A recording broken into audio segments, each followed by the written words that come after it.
go. Brooks in the middle of it. And LeBron, he's hot. I mean, he is really upset. I mean, that is LeBron has had enough. LeBron was raging against Brooks last night in the Volume 2 of the saga between them. And Steph Curry casually hit 12 threes in a historic but pointless performance. Curry for the lead. Got it! He's got 12 threes. He's got 48. Plus, we got two more insane endings in Cleveland and Atlanta. But we gotta start in Phoenix for the rematch between the Suns and the Lakers. Just 2 weeks ago, Brooks got the best of James after he dropped 33 points on him in the dominant win for the Suns. And last night, Dillon had the villain suit on from the get-go. Scored since last January. And he wasn't even with the team. Gillespie turn and score. 1, 2, 3 bumps while James is not even looking at him. Brooks was ready to go to war. However, that seems to hype LeBron up as well because all season, James got it preseason. LeBron, little look away pass to 8, and LeBron gets another dime.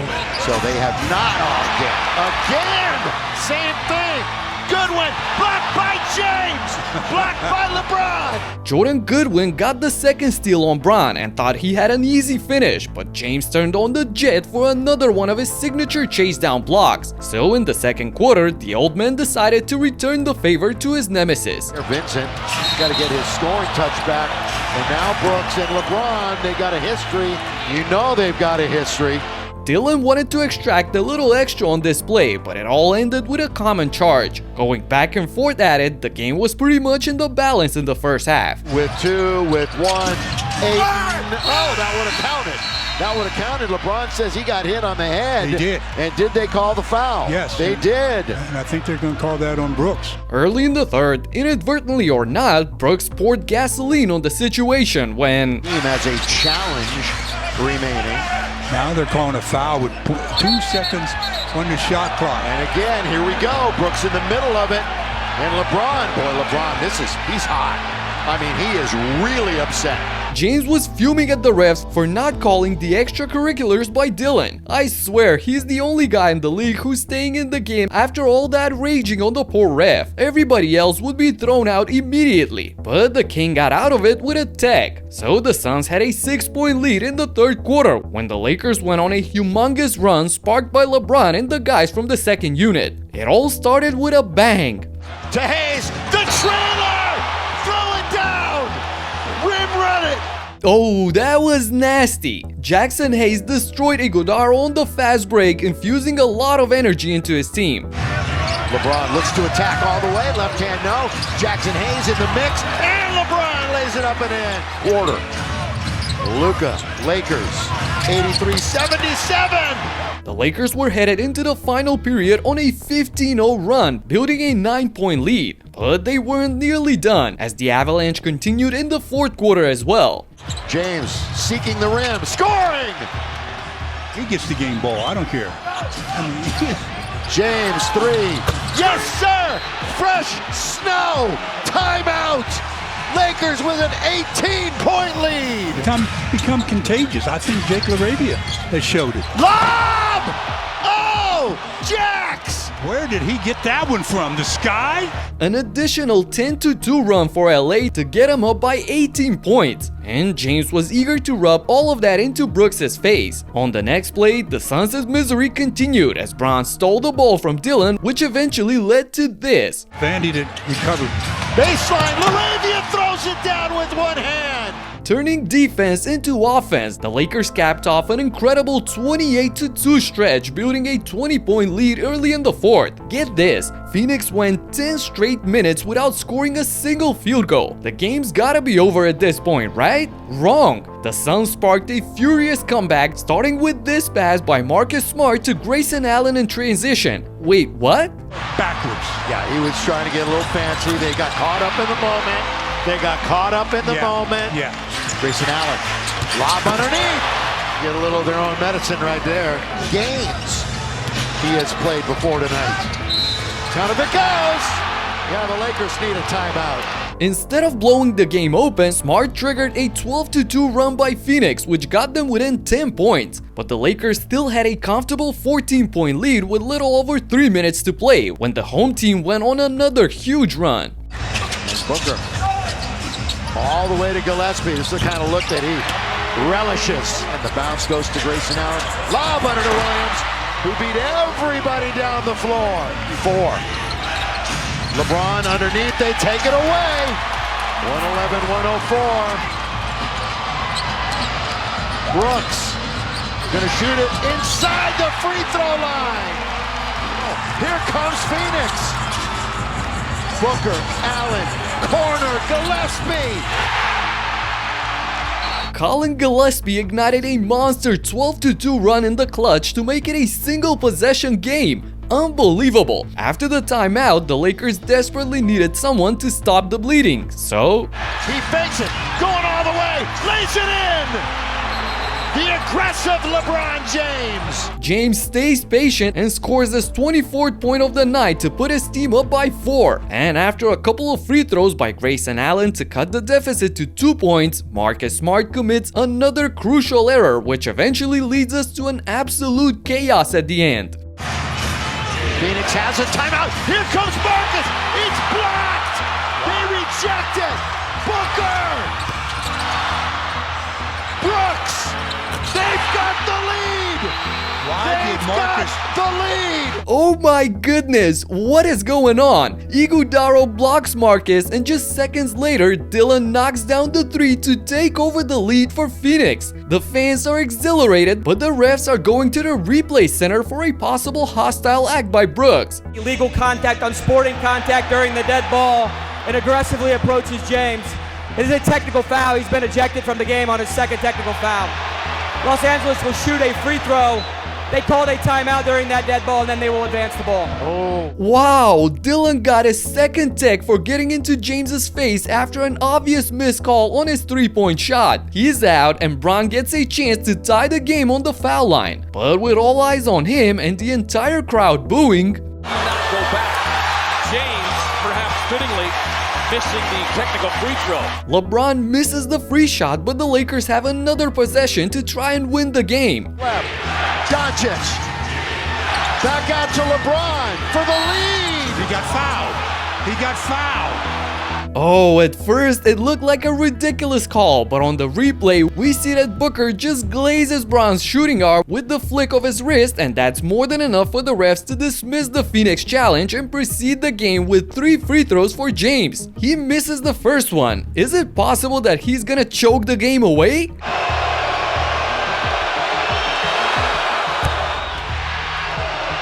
There'll be no timeout. Lakers lead.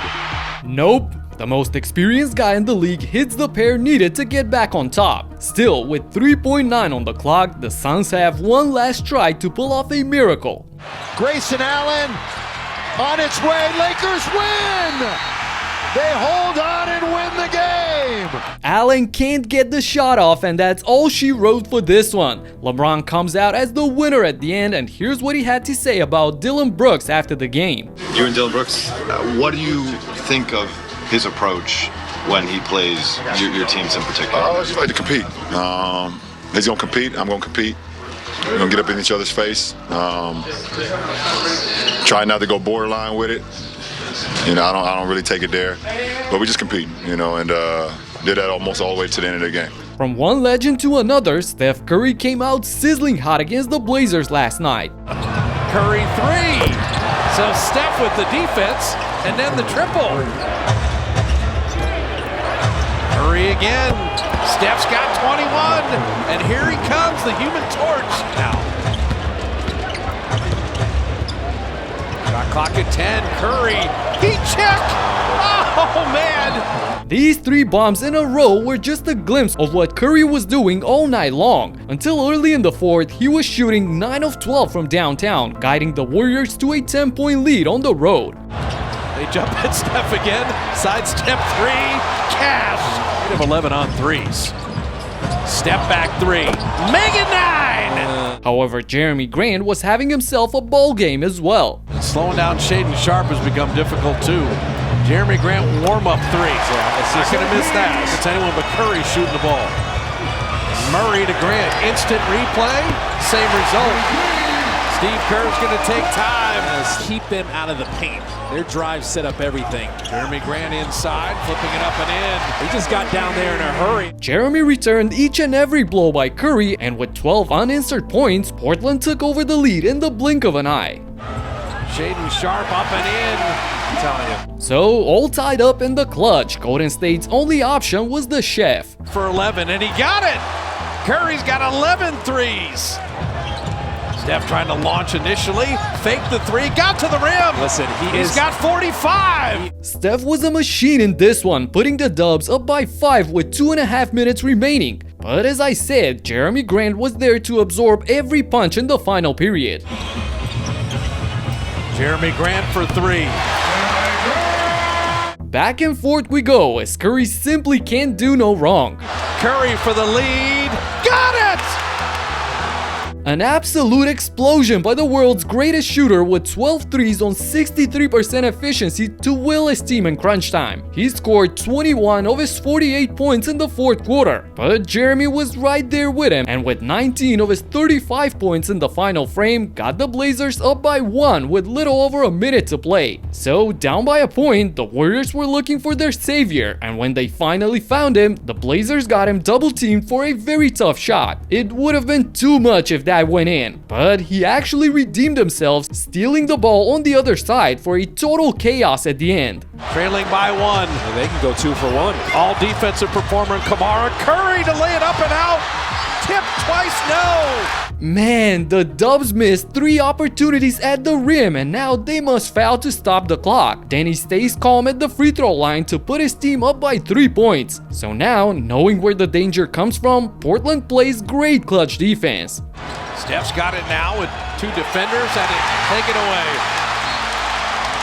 Kamara deflects the pass and Shaedon Sharpe hits both freebies subsequently to seal the win for the Blazers, spoiling what could have been a perfect night for Steph. Despite the loss, he made some history, passing the GOAT and becoming the player with the most 40-point games after turning 30 years of age. Moving on to Cleveland now, where the Hornets had a shocking 17-point lead in the third quarter. However, the Cavs, led by Darius Garland, had a vicious response. Mitchell works on Kalkbrenner, pushes one over to Garland.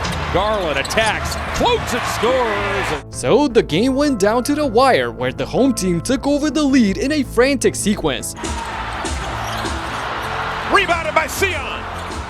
Tyson was critical for Cleveland in the clutch, and with a couple of free throws on the next trip down the lane, he set them apart by 3 points. But Brandon Miller wanted to play some more. To Miller, the Hornets need a 3.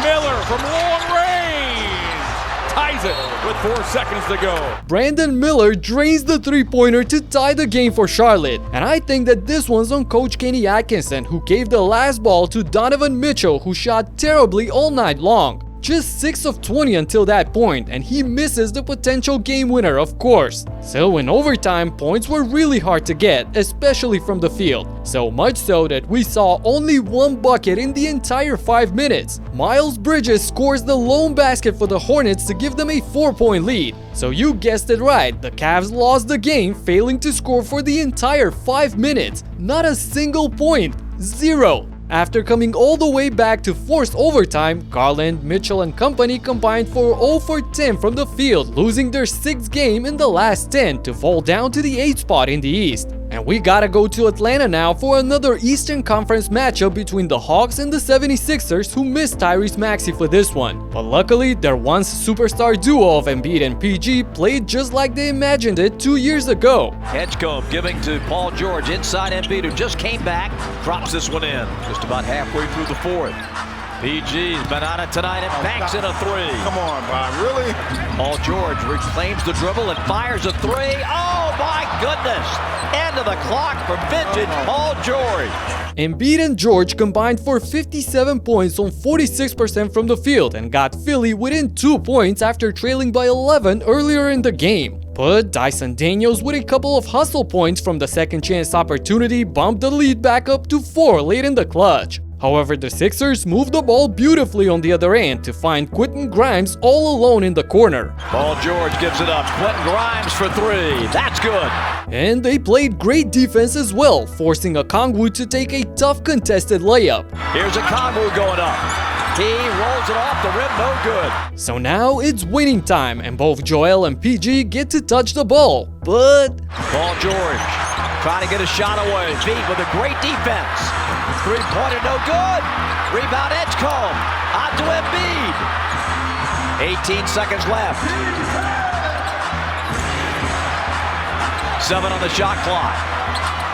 Grimes again, no good. Rebound, Nickeil Alexander-Walker. the Sixers missed 2 chances to take the lead when it mattered the most, and they found Nickeil eventually, who's ice cool on the free throw line, hitting both shots to give the Hawks a 3-point lead. Still, with 1.5 on the clock and Uncle Lowry in the game for the throw-in, Philly has 1 shot at overtime. Kyle Lowry to get it in. And here comes Grimes to tie it. And the ball game is over. The Hawks have the win. Grimes' shot bounces off the rim and Atlanta survives in the wild finish. So yeah, another crazy night in the books, similar to my last video when the NBA went nuts on an ordinary Thursday. Check it out right here and talk to you in the next one. Peace out.